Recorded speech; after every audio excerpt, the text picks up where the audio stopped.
Alicia Costa, and I'm an architect. Today we're going to read from Maybe Something Beautiful by Isabel Campoy and Theresa Howell, and illustrated by Rafael Lopez. This is about how art transformed a neighborhood.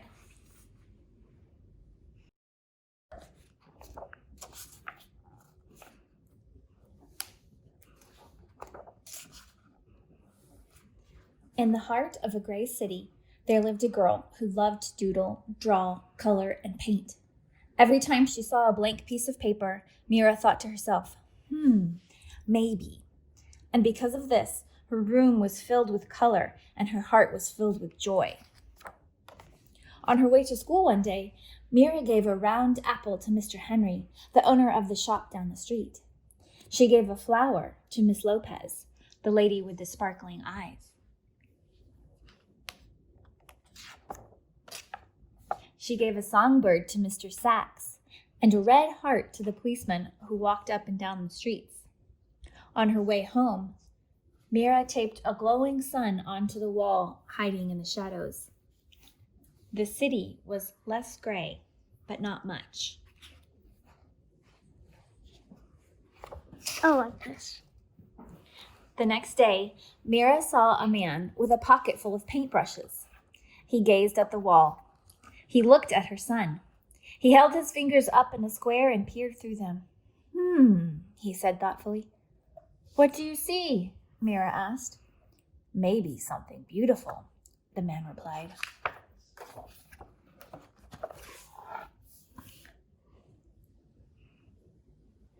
Then, just like that, he dipped a brush into the paint. Bam! Pow! The shadows scurried away. Sky blue cut through the gloom. The man's laughter was like a rainbow spreading across the sky.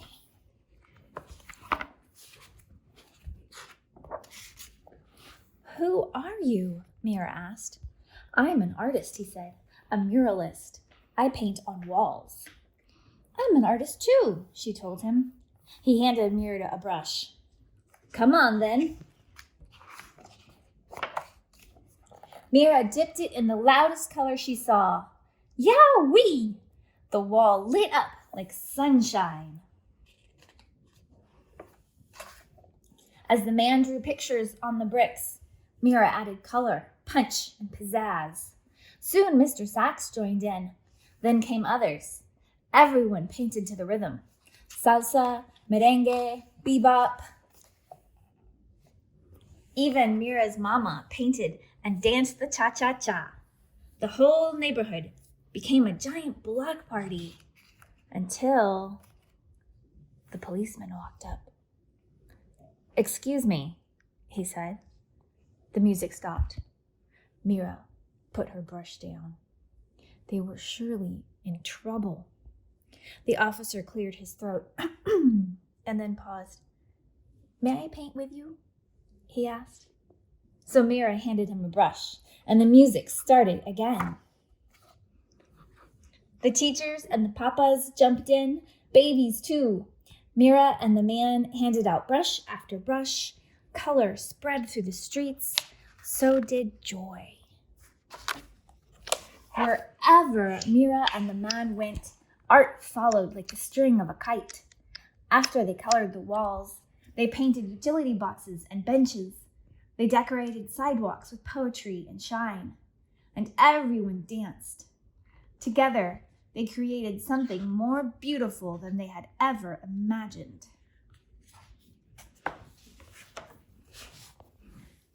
When their clothes were splattered with a million colors, everyone sat down to rest, except the muralist. His eyes sparkled. You, my friends, are all artists, he told them. The world is your canvas. He smiled wide and then pulled everything together in big, sweeping motions. His paintbrush was like a magic wand. When he was finished, Mira added one more bird way up in the sky. Maybe, she thought, just maybe. A note from the authors. Maybe Something Beautiful is based on a true story.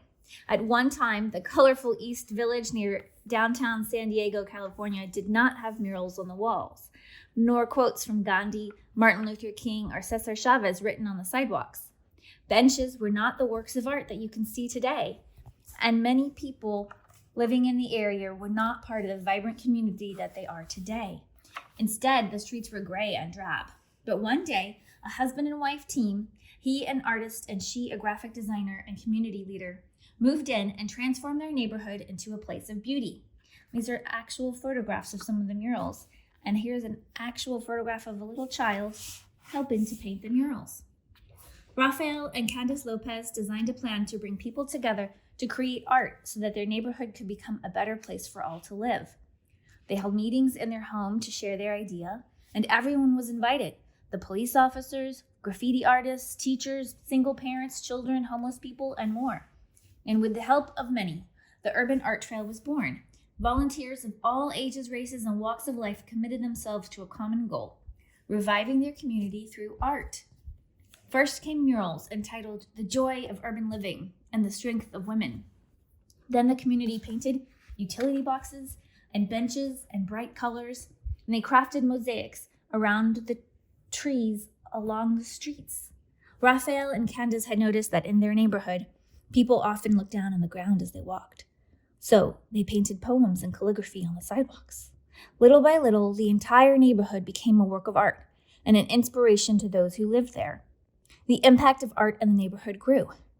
Some of the painted benches were auctioned off, and the money provided classes and scholarships for students who had an interest in art. Visitors came to admire, and donations, big and small, came in, and what had once seemed to be an impossible dream became a trademark of San Diego's East Village. The movement, prompted by the Urban Art Trail, spread far and wide. Communities throughout the United States have commissioned Raphael's murals, and neighborhoods as far away as Canada and Australia have implemented the model of community-based art. Maybe something beautiful was illustrated by the muralist who inspired it. It was written in honor of Raphael and Candace Lopez and all the quiet leaders in our neighborhood. It is an invitation to transform not only the walls and streets of our cities, but the minds and hearts of communities. And this book is dedicated to Alma Flor Ada, partner in Magical Transformations, for Ella and Sylvia, who bring art and light into our life every day, and for the playground of possibility. In our backyard, we painted this wall with black chalkboard paint so that we could come back and color it with chalk anytime we wanted.